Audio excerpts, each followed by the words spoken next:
Do do do. All right, time to mute this while I eat my apple and then forget about it.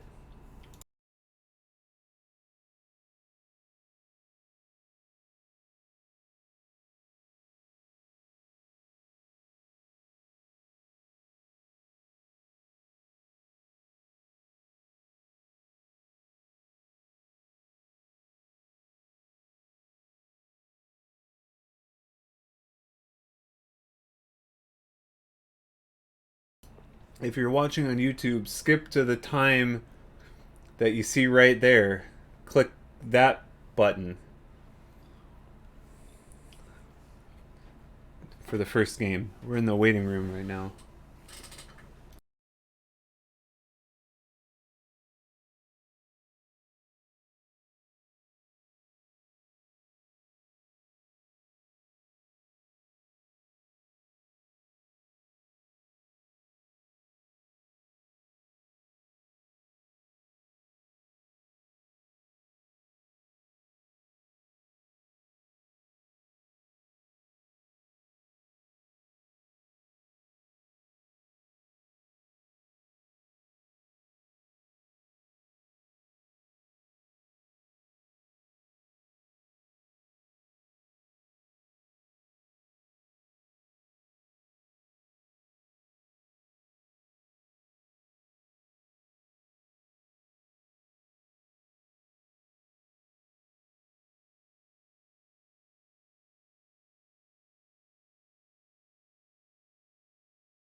Sick. I remembered to turn the microphone back on.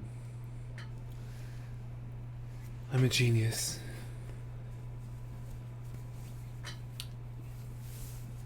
So it's 5:54 post meridian Central Standard Time, and the match is scheduled to start at 5 o'clock.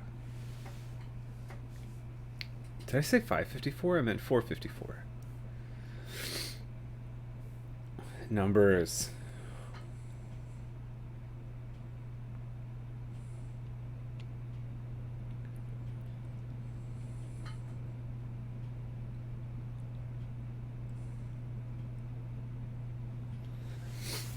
I think I saw Dabu on Discord. Get a pre-game interview, maybe. One game in, people stop dodging now, calling me dog shit. Hey, what's up? How's it going? What up, dog? Dabu, you up for a pre-match interview? I mean, I don't think it's that hype of a match, but I will certainly do it. All the fans have been asking, why do you think this match isn't hype? Because I think everyone muted the chess channel. Yeah, probably. I didn't mute it, but I would feel very disappointed in keeping people waiting for something I just didn't have time to prep again for. No, I think we learned a lot this year, and just alter the format next time. I don't blame anyone other than myself for not learning from my past mistakes. You shouldn't blame yourself. I mean, you're hosting a tournament for fun. Like, it's not like. Yeah, I'm sure overall people still had more fun than not fun, Yeah. so it's fine. I didn't. I don't like losing. It's not like people were forced at gunpoint to be like, you're playing chess in this group. Well, I was about to get to that point. Yeah, I think Oh, it's because we got dodgy games, so I think Peter was ready to get to that point.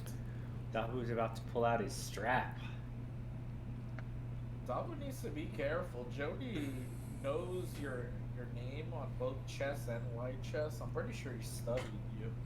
He's counter-stratting right now. He could be. Well, that's fine. We'll see if he's any good at that then. Oh, the gauntlet. God damn. I'm excited because so he's said he's up to like 1450 on chess. Have you played on chess.com, Dabu? Much? Not really.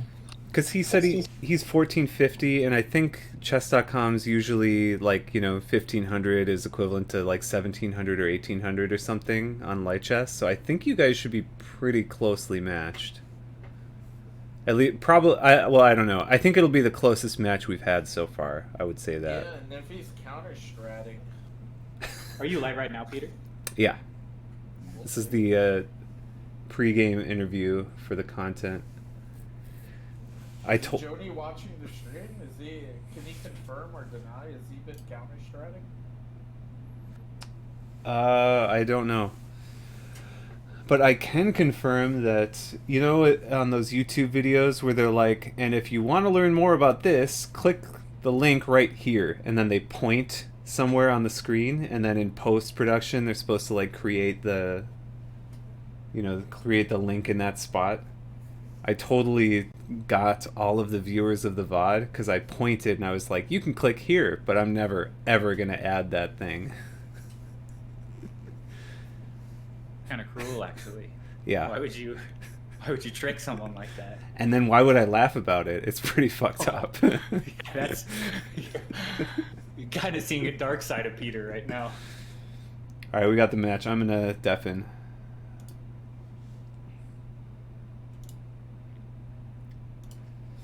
AFK and deafen. All right, main event. Semi-final. Can check the bracket real quick. So we have the second place from Group A, Lord of Dabu, with 4 points, and the first place from Group B with 6 points, Johnny, playing in semifinal number 2. Semifinal number 1 will happen at some point. That's what we know about that. Okay, so we've got... Wow, they're out firing. Playing real fast. So this is a Spanish game, the Roy Lopez. King's Pawn opening where the bishop comes to b5. And this is pretty modern version. I mean, bringing out the bishop is certainly a move. Bringing out the knight's a move. I'm not like super ultra familiar with all the theory and stuff. But okay, so looks like jony is going for the sort of the exchange variation, but I think it's slightly delayed. I think the exchange variation is where you take the knight immediately. This time he backs up, supports his center pawn, then captures. And the key here is that the knight on c6 was the only defender of the e5 pawn, so that allows white to capture. But you don't see this... I feel like you don't see this at the top levels too often, but maybe it's just because... Ooh. Ooh. Here's a threat. And maybe that's why? It looks like it could still be saved. Bishop, queen captures, and then you push d4 to hit the...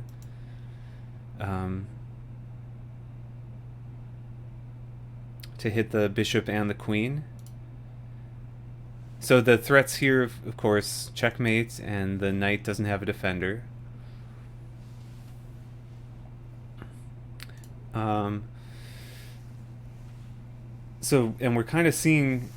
So white is up a pawn. White has all 8 pawns. Black only has 7. But white has only moved 2 pieces this entire opening. Whereas black traded one of the knights and has moved a bishop and a knight and now the queen. So in the same amount of moves, black has gained a great deal more activity with his pieces. But is down a pawn for now.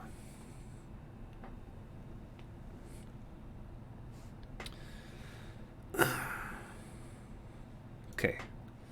So I think in this variation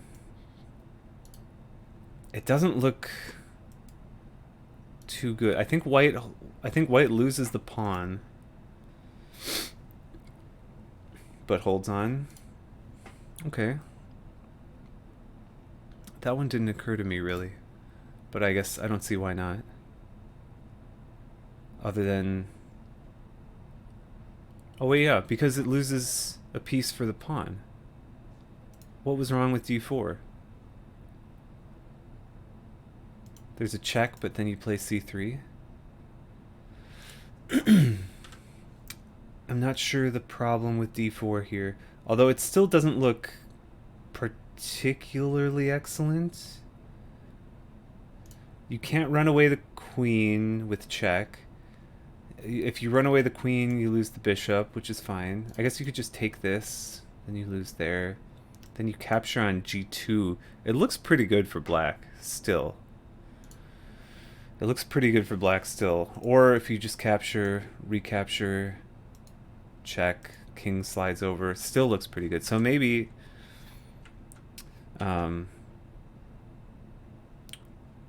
maybe white was thinking, okay, I'll be down a piece for a pawn, which is bad, but at least I'll have my pawn structure solid, and I won't, I won't be losing g2. I won't be losing my center pawn, and then having to move my king so I can't castle, etc., etc.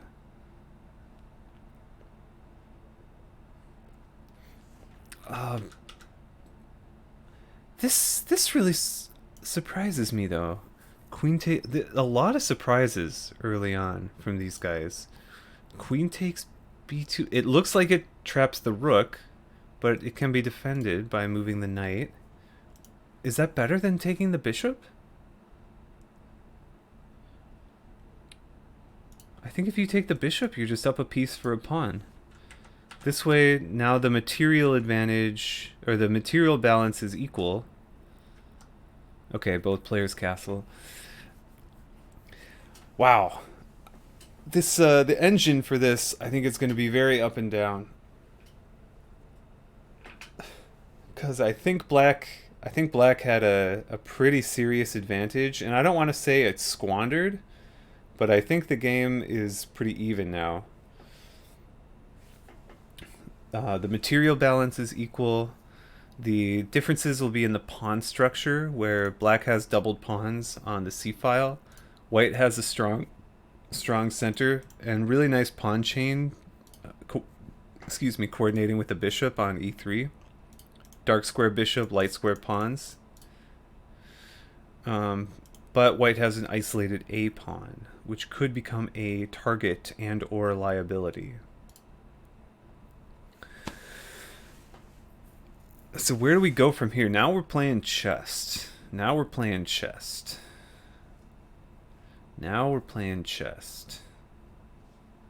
I did unmute myself, right? Okay, I did.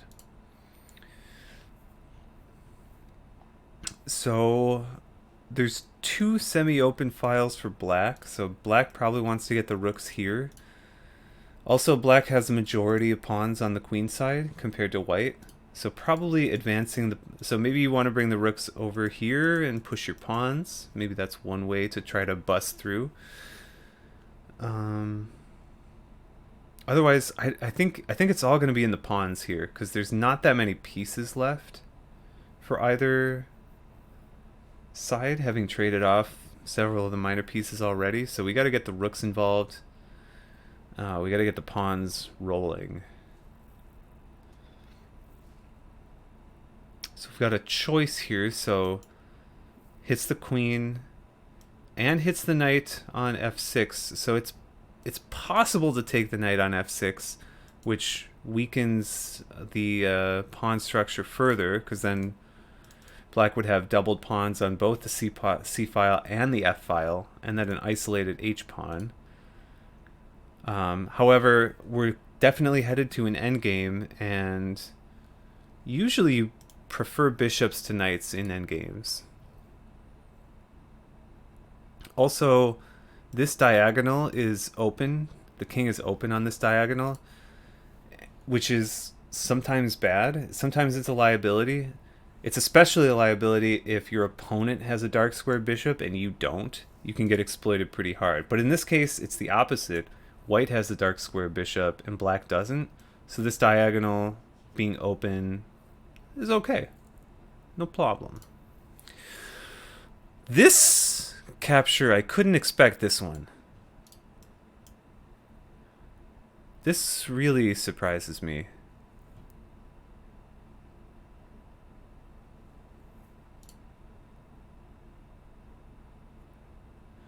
So the queen is hanging, but also white's queen is hanging. So you take the queen, you lose your queen.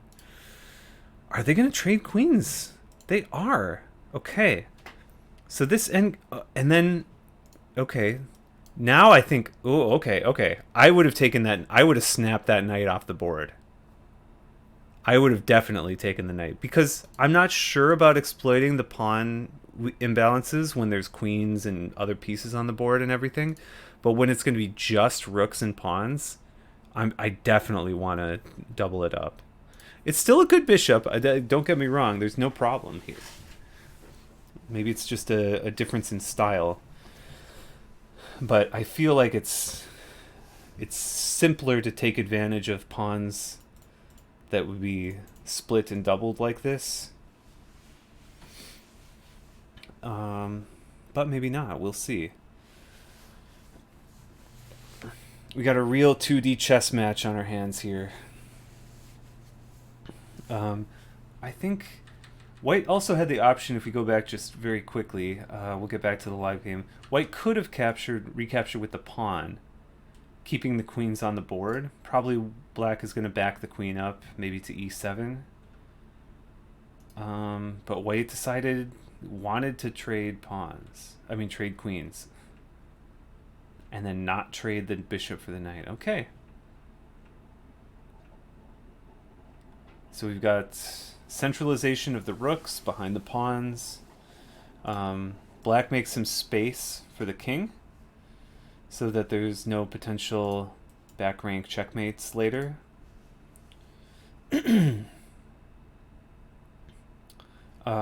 This pawn is a little bit of a liability, perhaps. It's currently defended by the rook, but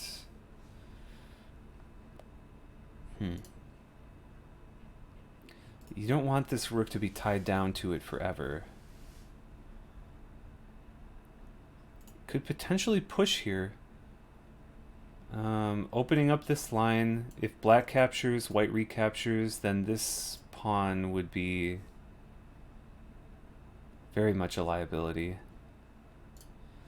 At this point, I mean, I think if like two grandmasters are playing, it's going to be a draw.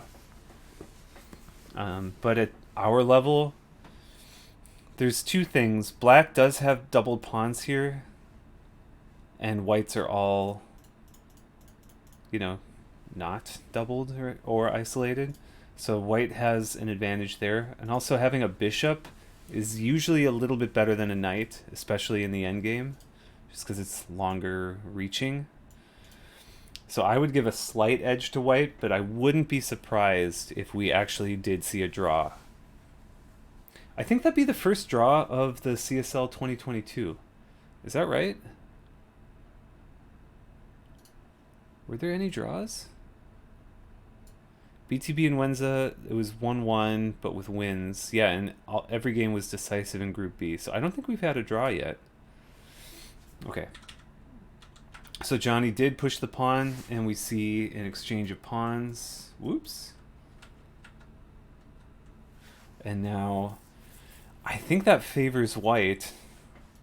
Although the B pawn is isolated. Oh, okay. The C pawn falls. The c pawn falls, and this is a pretty significant issue because these pawns being on dark squares, that bishop looks really good. We see the power of the bishop against the knight. However, I was going to say, in Dabu's favor, knights are very tricky. It's far easier to blunder some kind of fork or whatever against a knight than it is against a bishop.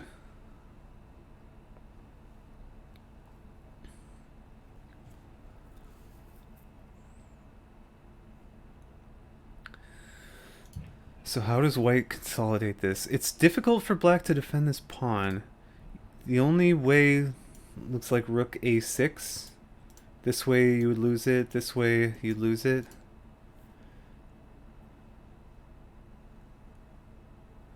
You could push the pawn or advance your rook.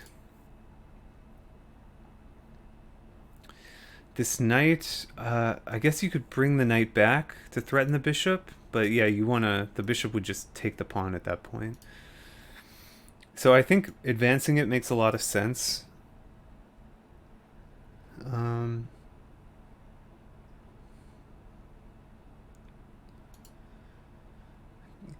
I think it'll benefit black to get pieces on light squares to offset the power of the dark square bishop. Yeah, actually the chess proverb is Potzer sees check, Potzer plays check. It's like normally if you can just because you see check, you should not play it by default. Yeah, cut first, think later for sure. But I think that's actually good advice most of the time in Go, whereas in chess, just playing check just to play check is usually kind of bad, actually.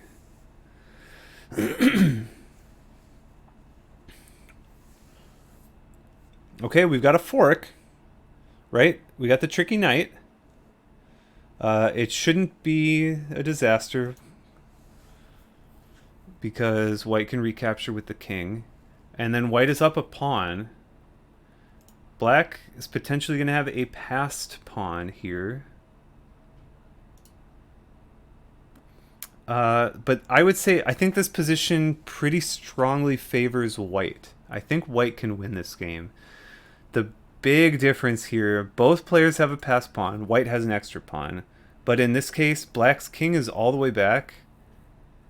Oh, Johnny has 10 minutes. He just hung a pawn. There's the rook b1 doesn't really accomplish anything and loses this pawn. You got to push the pawn so that you've got a solid pawn chain, and then your rook is free to move wherever you want. But I was going to say the black king is kind of far away from the action.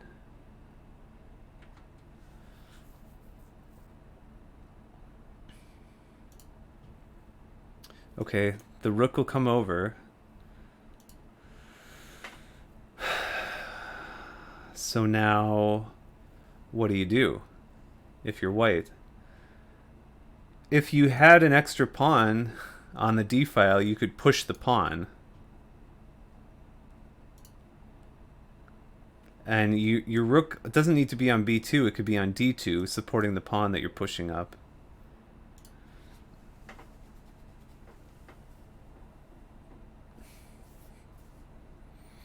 So this, I think it went from being pretty definitively white favored to now.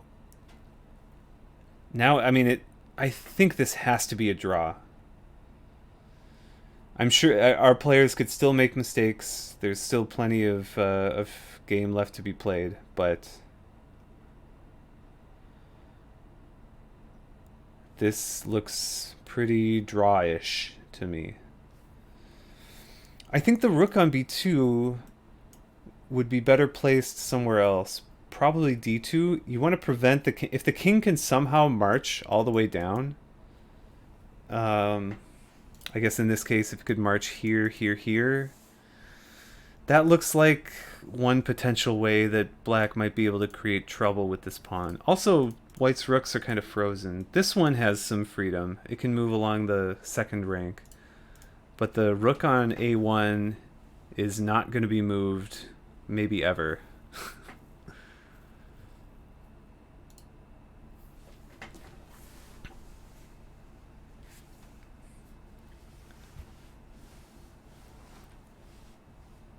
Okay. 4 versus 3 pawns on the king side. I don't think either player can do anything with the pawns on the king side. 4 versus 3, normally if there's no other pieces, obviously the 4 pawns is better. You gotta be careful. Things could spiral really quickly. If we see pawn takes pawn, king takes pawn, rook takes pawn, rook takes pawn, rook takes rook, rook takes rook. And in that position, we'd have... White would have a rook on a2, pawns here and here. Black would have pawns here and here, and a rook on f3. Again, and that should probably be a draw, but it's really important to read all that out to the end. But it looks equal. Both players would have 1 rook and 2 pawns.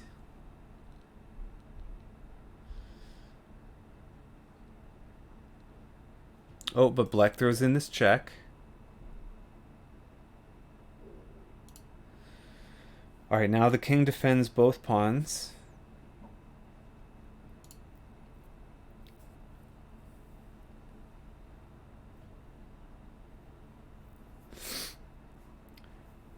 Is this possible?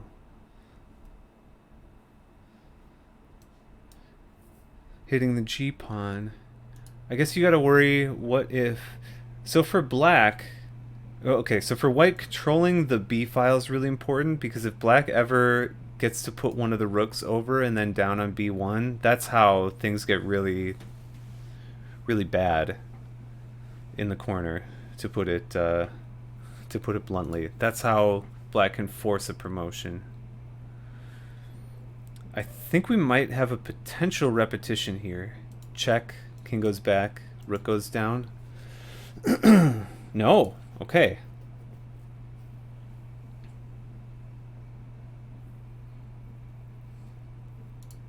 Black marches the king in. This does allow this sort of idea, giving white a passed pawn. Then the rook can slide over. It's difficult. I really will keep an eye out for mistakes, but I think that everything's pointing at draw for me. That's very committal. Okay, so this pawn falls, but if it does, then your A pawn falls. Then the F pawn... Okay, never mind. So there's no falling at all.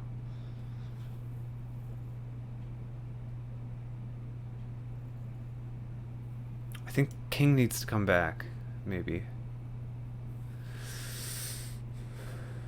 Or maybe rook slides over, king comes back.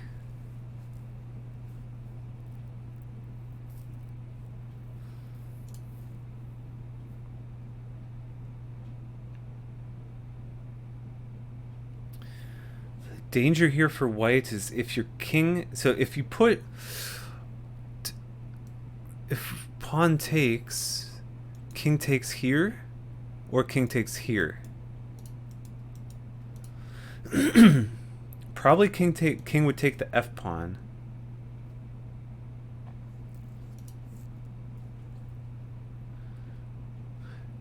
This rook can always give a check. Gotta be careful. Gotta be very careful here. White is... I admire the fighting spirit of white. This is certainly playing for a win. Certainly playing for a win. And I think the same can be said for black, bringing the king up into the action like this.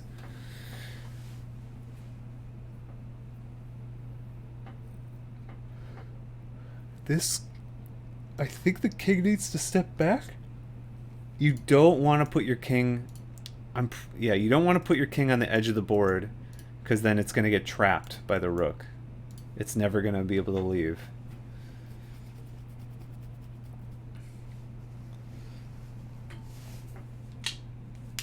Okay, 3 pawns to 3 pawns. There is going to be a simplification here. Okay, pawn takes. So now this pawn's hanging, also this pawn is hanging.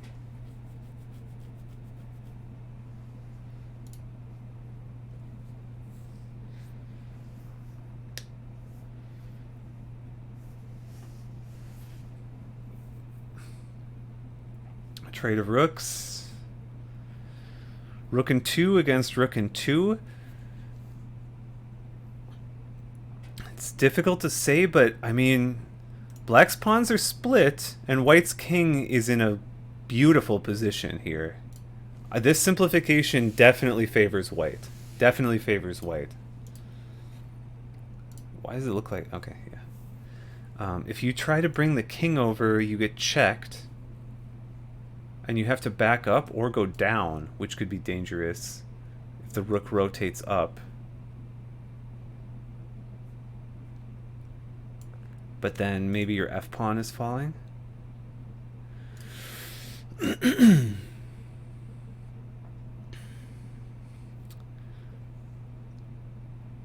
And the rook could swing over to h2. Oh, the rook here. This, I think rook d2 is crushing, isn't it?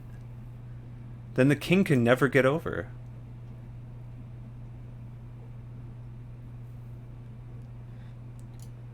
Rook d2, you control the open file. You can push forever, and the king cannot ever stop it. It comes down to a race between this pawn after it captures and this pawn. Rook a6, but then black plays here. I'm just not sure about this. I think rook d2 was the... If there was a winning move, I think it was rook d2. It's so powerful to completely negate your opponent's king from the pawn battle. But this one, okay, it puts more pressure on this pawn. So the king couldn't just capture the pawn. I mean, it could, but then your pawn falls in return, right? So a 1-for-1 trade, then maybe you step your king back, but it doesn't really accomplish that much. So white's idea is to bring the rook up here to capture with the rook. Oh, this is fatal.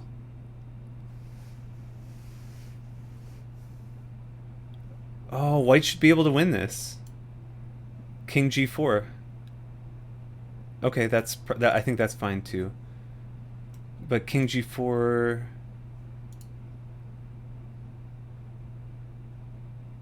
You gotta be really careful here. You gotta play king g4.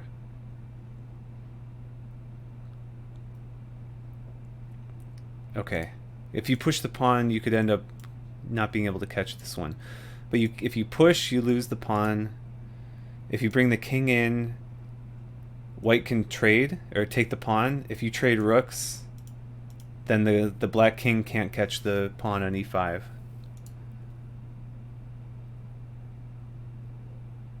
And there's no other move. If you bring the king... Yeah. Well, okay, you could put the king above, but you're still ultimately going to be up against 2 pawns. If you push the pawn, white will just capture it.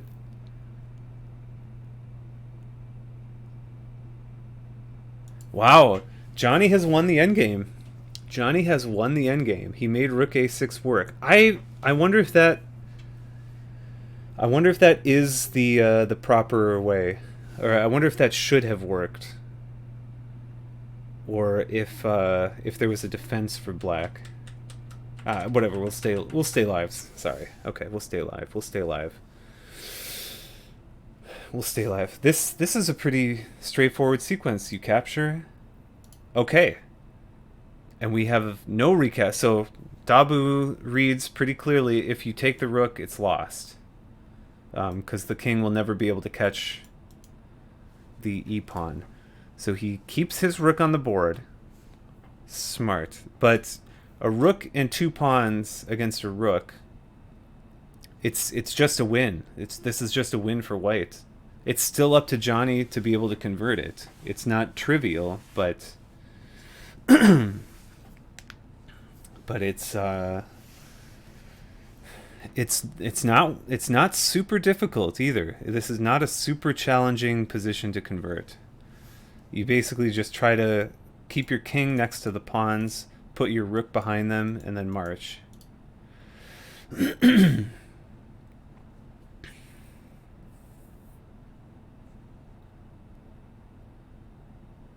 Smart. So he blocks the rook.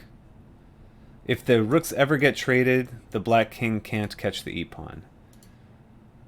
So I think the only way to prevent the e-pawn from promoting here is to swing your rook over. White goes up, swing your... Oh, okay, this works too. Although this, it can be blocked right away. Oh no, but then black will check again.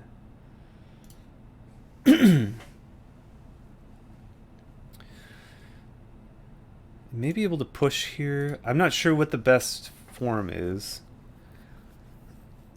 or what the most efficient technique is for converting this.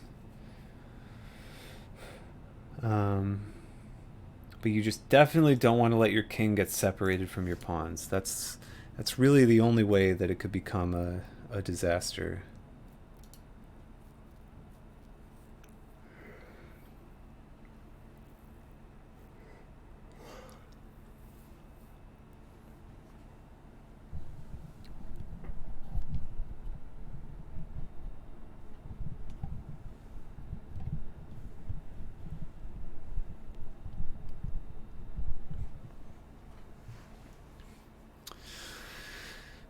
It's been a pretty quick game, I would say. Both players started with 10 minutes and then get a bonus 15 seconds per move.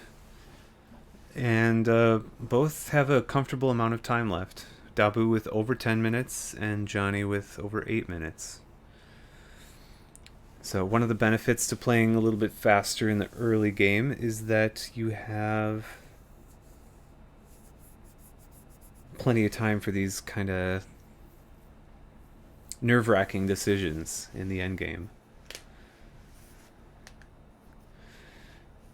My Go teacher always said one of the most difficult things to do in Go is to win a one game, as they say.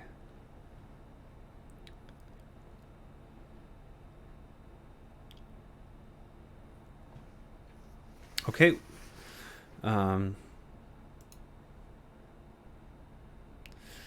I'm not sure this is the right technique for white. A pawn is going to drop off.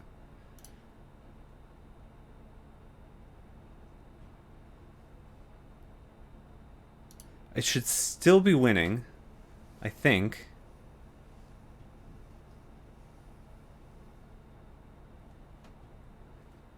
King drops back to d7, and then you can't stop the pawn from marching up.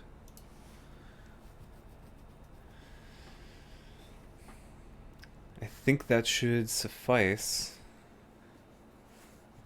The pawn goes down, you bring your rook up to g7.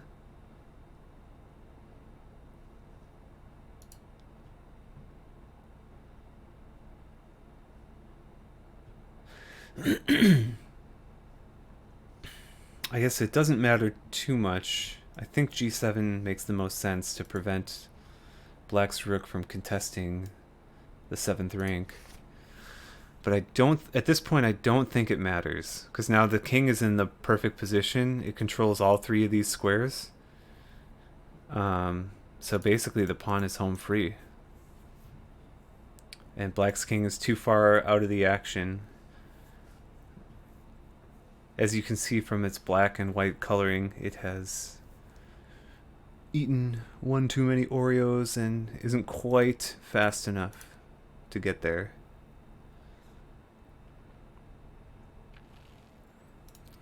Rook down to h7 pins the pawn, so you can't immediately promote.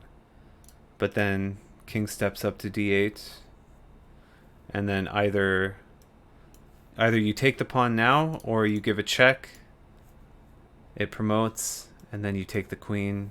White retakes, and then king and rook is sufficient material to checkmate.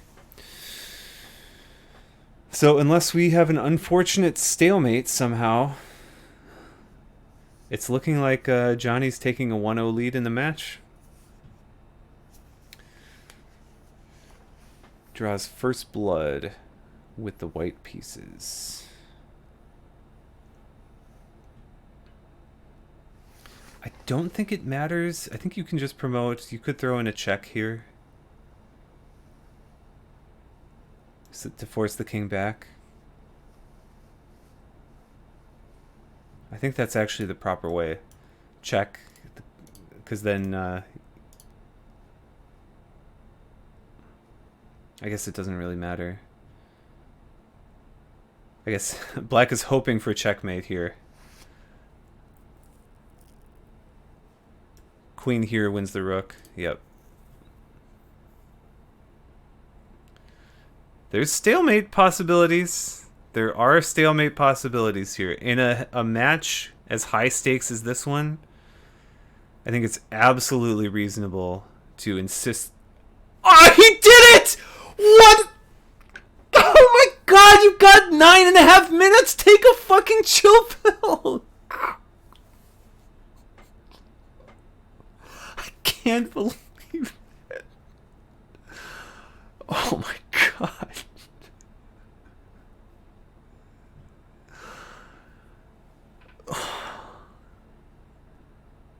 Oh man.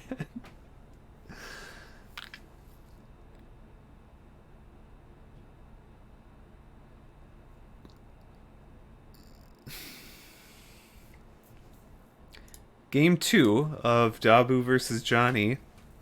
The first game ended in a draw, a hard-fought battle. Up until the last move, either player could have won. Ended up with a draw.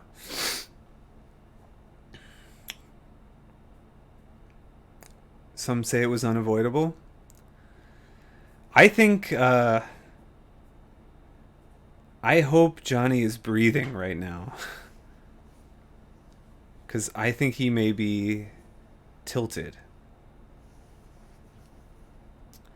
Yeah. Big sigh of relief from Dabu. Big sigh of relief.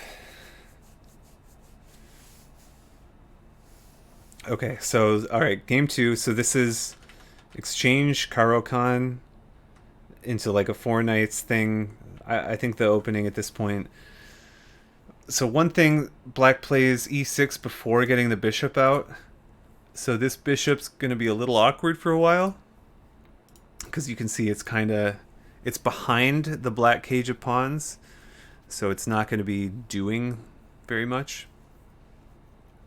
At the same time, white's light square bishop is staring straight into these really strong pawns. So it's also not really doing that much yet. So, okay, we have both players castle short. Now,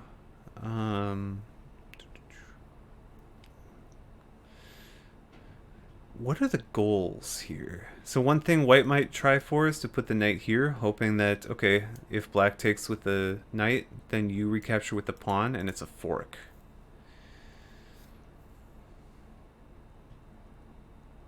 Okay, so black takes a step back. I don't want to call it a wasted move, but it's a bit awkward to go to d6 and then immediately step back without a good reason. But it's still a good move. It's still fine. Interesting here. Okay, so black, I think white is happy with that trade because black's dark square bishop is the much better bishop. The light square bishop, I mean, look at black's pieces. This knight has 1 square. And if it moves to the 1 square, then look at the squares it's going to hit. Okay. Oh, this looks really good for white. F6, I think, is a mistake. But even if it's not F6, there's this pin potential. The white rook against the black queen. So after white takes this, then the pin is real, and then the d5 pawn is basically gone. I guess you could push it right away, but queen will capture it. I think f6 is risky. Remember in the last game we were talking about white had played f3, so this dark square diagonal, whoops. So this dark square diagonal was a potential liability. In this game, it's the opposite. Black plays f6, and so the light square diagonal is a liability. And look, white's bishop is on that diagonal already. And it's not staring at the king yet, but it will be. Especially after, I mean, you can just take this pawn immediately. It's a fork, actually. This is a fork. This is a 1,000 level puzzle. This is a 600 level puzzle. Wow, that's a huge missed opportunity. This is like almost a knockout blow. Yeah, knight d5. Absolutely. That's exactly right. That is exactly right. That is... All right, Johnny dodged a bullet there. Dabu definitely gave him back his blunder for the stalemate last game. Because not only are you winning a crucial pawn in black's center, but you're also going to win the rook. Even before... That's very possible.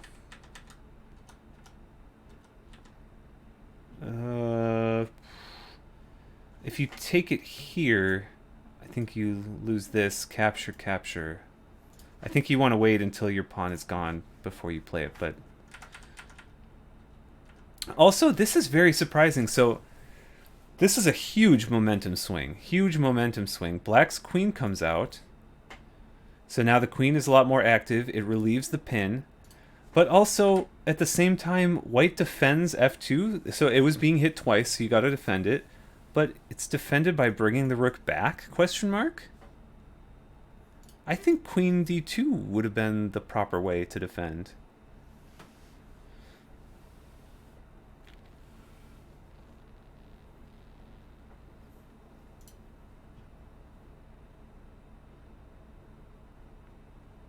So now this rook is stifled. So this is a nice tactic. Knight takes pawn. If you retake, white plays knight takes pawn check, and it's a fork. You could even do it, you could even throw in queen first.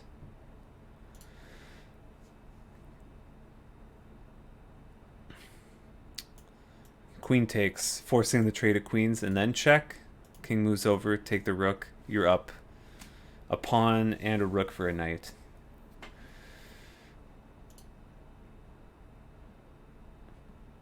Okay, almost blundering a fork, but the queen is watching it for now.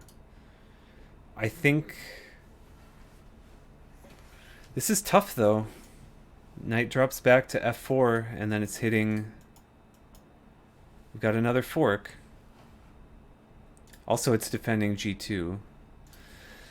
This is why the proverb exists. Never play f6. Black has been in a really tough situation for the past 5 moves. And 100% of the reason is this bishop on the same diagonal as the king causes so many issues. It's so challenging to deal with. At some point, black has to find the time to play king h8. As long as the bishop is staring at the king like this, you can't be free. I think if we go back, the pawn move here, yeah, a5. I think it would have been king h8 was absolutely necessary. And this knight sacrifice tactic with the fork, excellent technique by Dabu to take advantage. But as we've seen in the CSL 2022, okay, so it's still anyone's game for sure. White is up a pawn But I feel like in this game, white is up more than just a pawn. Because this pawn is trash. It's really hard to defend. And the black king is exposed along that diagonal, which makes it even harder to defend this pawn. And black's knight is not in the game at all yet. But it could be. The benefits for black, or on black's, from black's point of view, at least the rook on a1 hasn't moved yet. It's kind of bad. The rook on f1 is hitting this and not much. You'd prefer to have the rook on the e-file.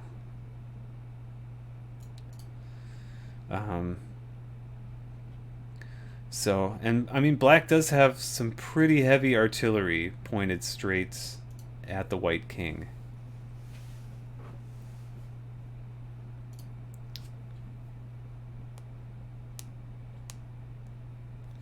We have a checkmate threat.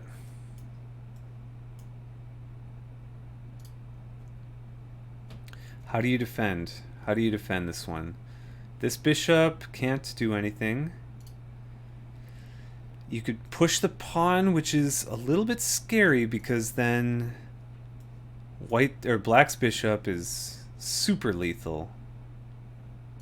But it does stop the immediate problem. You could offer a trade of queens. You could play knight back to e1. Okay, trade of queens is offered.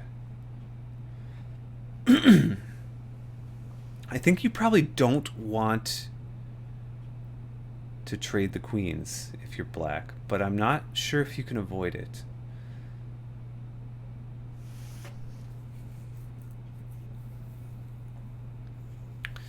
I'm not sure you can avoid it. Also, this is potentially allowing bishop here. Okay, so queens are traded off, so we have a simplification. This bishop is a monster, but this bishop is also a monster.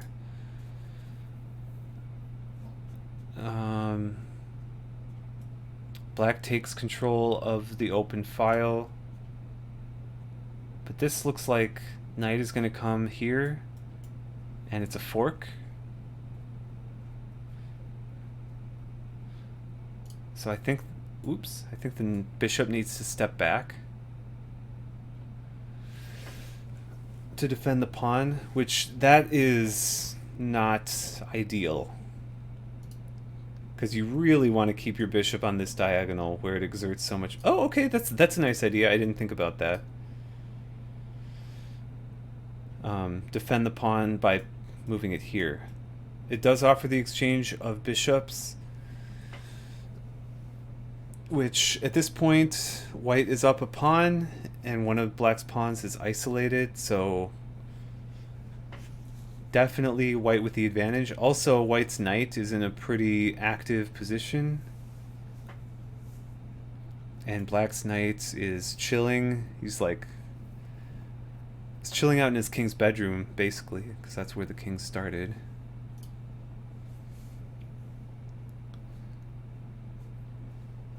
Makes sense, right? We all start in our bedrooms.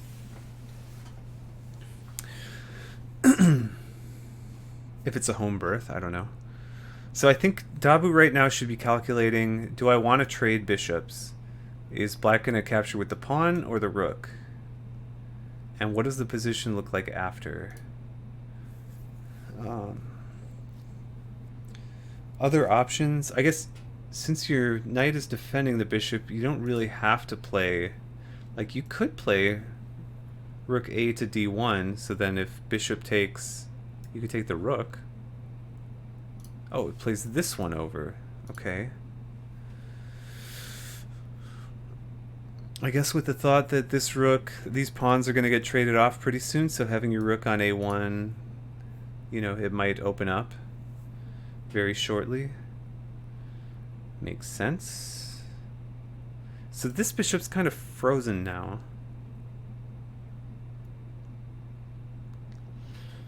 Maybe you got to get the king in here. Putting the king on e7 looks pretty big. You can kick the bishop. I don't know if it the bishop can just step back and then you didn't really accomplish that much. Or we could have a trade anytime.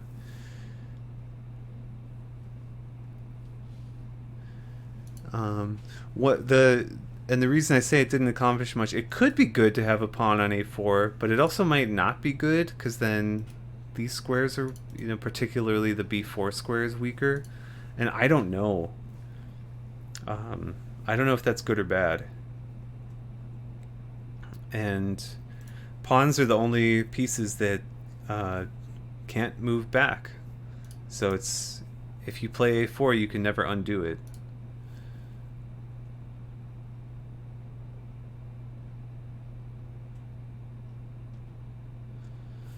Okay.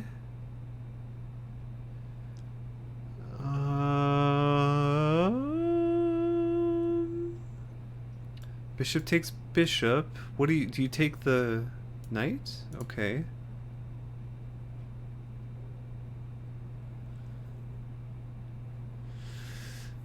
This, okay, I think you bring it back to a2 here. This is awkward. Now it's blocking the pawn. I think you had a chance to bring it back to a2. That's where I would put it. So then you have full pawn mobility.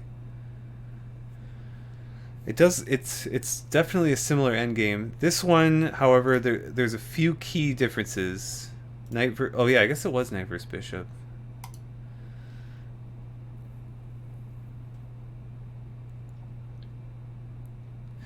With rooks, I think again, probably if two grandmasters play this, it's a draw.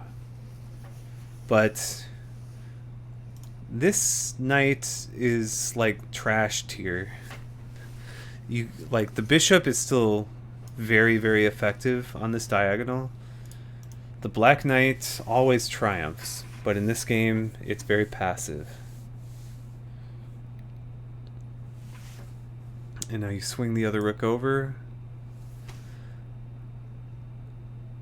The position kind of plays itself.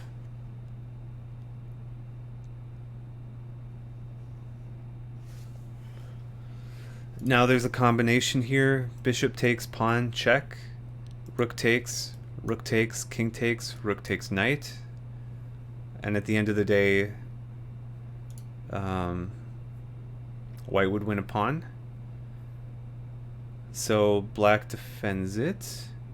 So this is a nice move for a couple reasons. It gets the knight closer into the action, but primarily it defends e6. E6 is really going to be the, if it's not obvious already, it's like such a focal point. White can play this, black has to drop back. And then this knight can't move.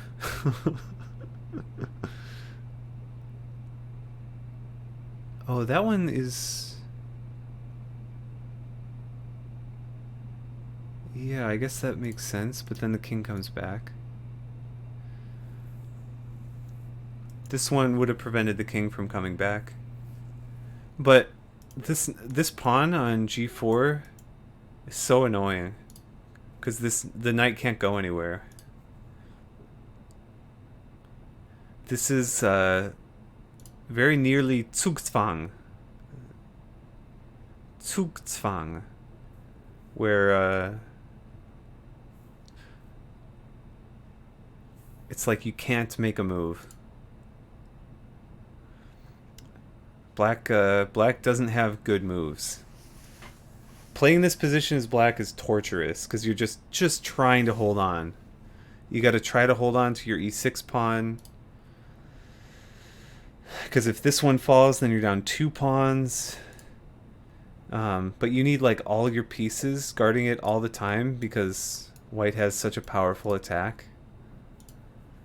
It's just uncomfortable. Difficult to enjoy this one. Difficult to enjoy this one for black. And there's like no counterplay. Okay, so that frees it up for now. Potential exchange of rooks. The rook on c5 defends the pawn on e5. Got to check. The king has to step back to f8 now to defend the knight. At least the pawn is on e5 now, which in theory should be a little bit easier to defend because it's on a dark square. But this bishop... Whew! Look at this bishop. Gotta be real careful here. If you move this rook over to do something, this check is crushing. It's game over. Yeah, I mean, if you're black, you gotta try to get this knight to a better position. Like, if the knight's sitting on f4 or something, at least it could, you know, it could threaten this, it could jump over here, I don't know. It's just not doing anything on g7. There's potential. I mean, there's no checkmate immediately, but checkmate is a thing in chess. Both knight moves, so you can move the knight here.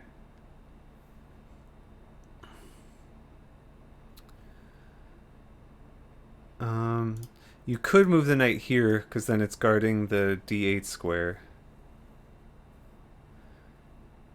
And then bishop takes, rook takes, and then if check, then you can bring back your rook. Uh-oh. Uh-oh. This is... I think you have to play knight here? Okay. Hits the rook. Man. This is, there's hanging pieces everywhere. There's no defender here, but it's also not really being threatened. White snaps off the h-pawn. Gotta be real careful. There's checkmate here. At all. No, no, no! Okay. No, miscalculation. Rook takes knight is free. If you take the bishop, you get checkmated. That's losing a piece. And the game. I don't think black can hang on anymore. The king is so exposed. The rook is totally isolating it from the rest of the action. Checkmate here. If you take the bishop. If you don't take the bishop, what do you even play? That's like the only move. I guess you could step your king over here, but then this rook just swings way over. This is... Oh, this is tough. There needs to be a major throw here. Well, that loses the rook. Although you can bring your king out then.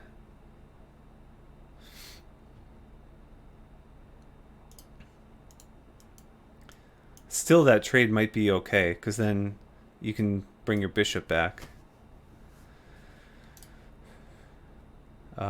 Or you could just save your bishop now. The issue is, look at the black king is so exposed. The white king is tucked away very nicely. Nothing to worry about. This one will be tougher to stalemate because black still has pieces on the board. I think white might be able to deliver the killing blow while there's still all these pieces on the board.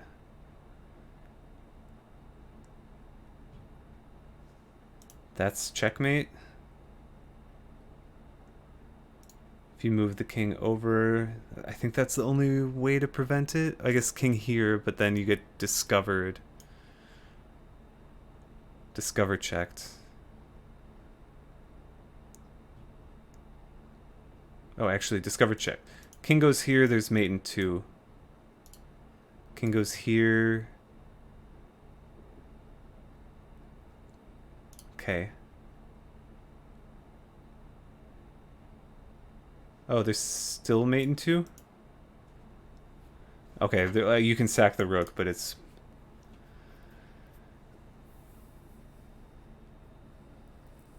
Yeah, Discovery Channel check. And... like we're used to seeing on the Discovery Channel, one of these guys just got fucked.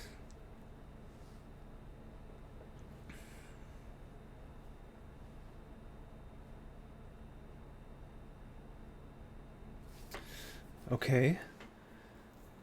Blocks the checkmate. but now down a full rook. I mean, well, I said the same thing about the last game. Last game, jony, obviously was up a queen and a rook against nothing, and it ended in a draw. So I'm not going to say this game's over, but this one's very much Dabu's game to lose.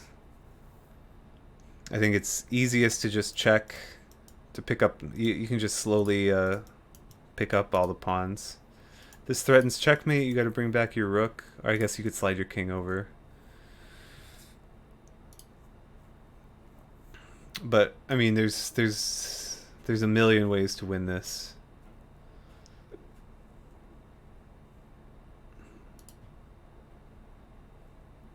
G7, then F7.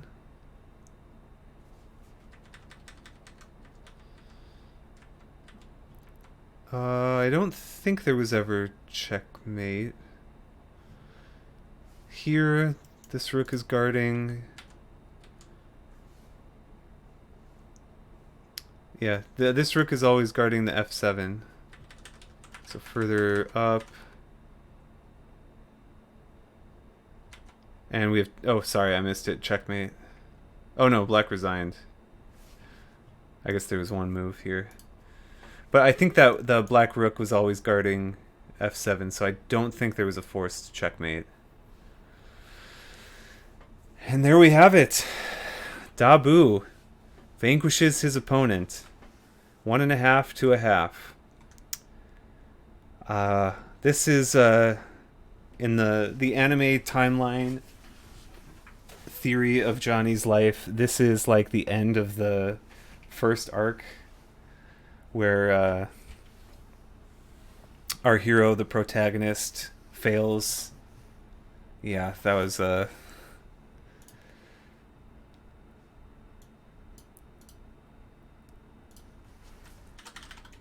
first game was a heartbreaker for sure.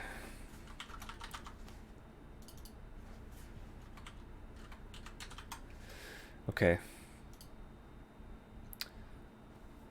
And Johnny will advance to the third place match.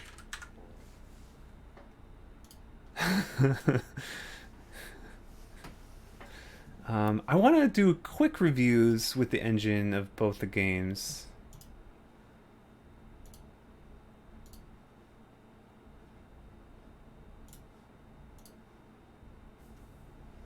Okay, so white... Okay, so we didn't have time for game 1. Let's look at game 2. There were a couple pivotal moments. Yeah, basically, the engine says it's plus 10 for white at this position. It's so hard to play this as black. This knight just doesn't do anything. There's really no chance for black. I mean, white. Not to say it's easy for white to win, but it's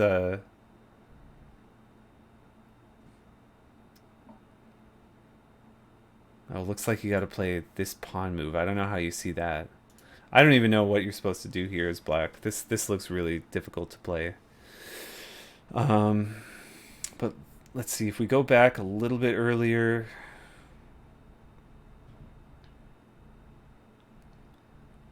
Yeah, okay. So the game is equal here. I guess the computer wants rook here. I was suggesting maybe king h8. How bad is king h8? Oh, it's okay. It's not that bad. It looks like it's not optimal, but it's fine. But yeah, something to relieve the pressure of this bishop. I guess maybe rook b8 is considering all those future tactics with the sacrifices, so your rook isn't getting forked. That's pretty cool.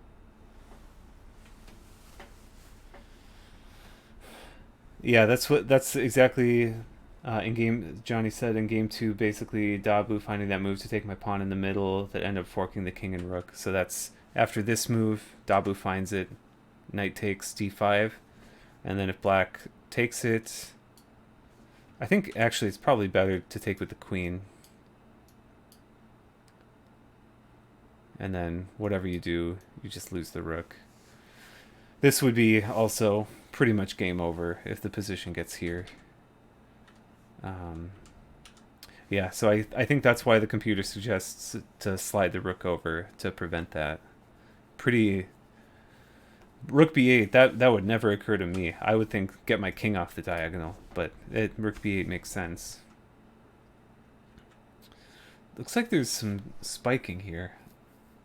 Oh yeah, and this was the other moment. I don't know if you saw this, Johnny, or I don't know if Dabu's watching, but this one also crushing. This one looks like it might be game over as well.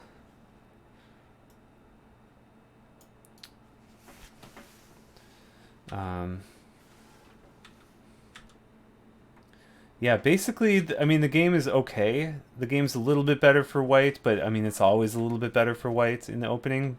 But f6 was kind of the beginning of the troubles.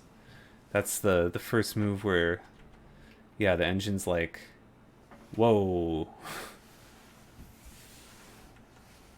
And then, yeah, it's tough to manage after this. Especially when the bishop is already on that diagonal. It's really difficult to manage. And then, okay, look at game one quickly. Yeah, so black had in the opening. We got trades. Yeah, and then knight takes e5 is kind of a classic trap. It looks like a free pawn. It's not. Bishop comes out. Yeah, and then this, I didn't understand this either, but this must have just been a misread. I think Dabu must have thought if he takes the pawn on b2, then he can also take the pawn on or the rook on a1, not seeing that the queen would defend it. Or maybe he just preferred to slash the structure apart. I don't know, but I was wondering the same thing. Why not just take the bishop? I still think, I mean, the computer likes white here, but I still think it's a little bit easier for black until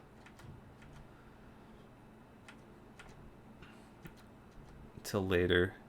Yeah, this one, so this is a daring sequence. The computer wants to just retreat to e7, but it looks fine.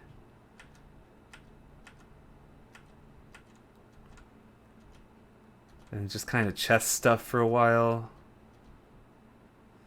Yeah, this one from Dabu, it makes sense, I guess. I guess you want to get your knight out here, but it's taking it away from the action. I don't know. Especially losing c7.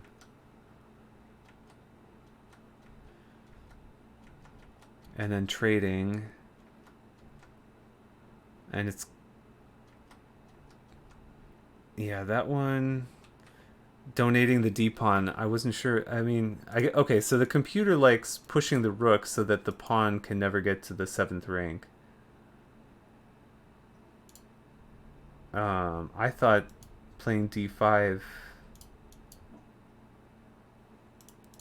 just to give yourself a strong pawn chain. That's what I would have played, but yeah, donating a pawn, so now it's equal. I think this should be a draw. I still think this should be a draw. Where did it change? What was the mistake?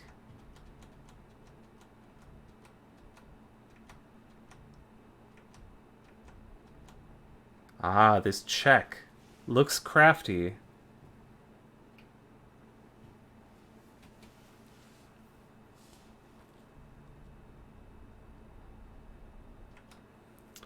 But I guess, and I no one can read all this, but yeah, apparently this loses. I guess the big difference here... Okay, so I was wrong. This in the game, I thought rook d2 would be the cleanest way to win. Is it even winning? Yeah, okay, it loses some advantage, but it's still good enough. I mean, I don't know. It wants to play check. And then take the... Oh, interesting. Because then if the pawn gets taken, then this is a clear street. I think there's going to be a lot of ways to win here as white. Probably rook a2 is, or h2 is fine as well. I think white just has enough of an advantage here that as long as you don't totally throw somehow, white, yeah, opposition is definitely worth studying. I think if you want to level up or like go to the next level, you should definitely study opposition and, you know, common endgames. You shouldn't be afraid of it. And it's the kind of thing, once you learn it, then you're not afraid of it anymore. And then white takes the rook, and as you can expect, with an overwhelming material advantage, white wins this game easily. That's too bad.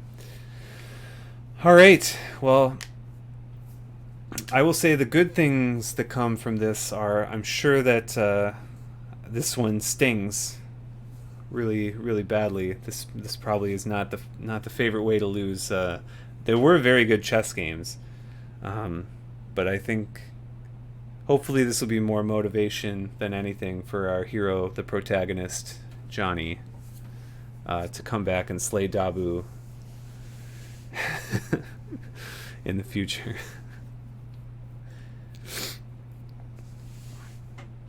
All right, GG's.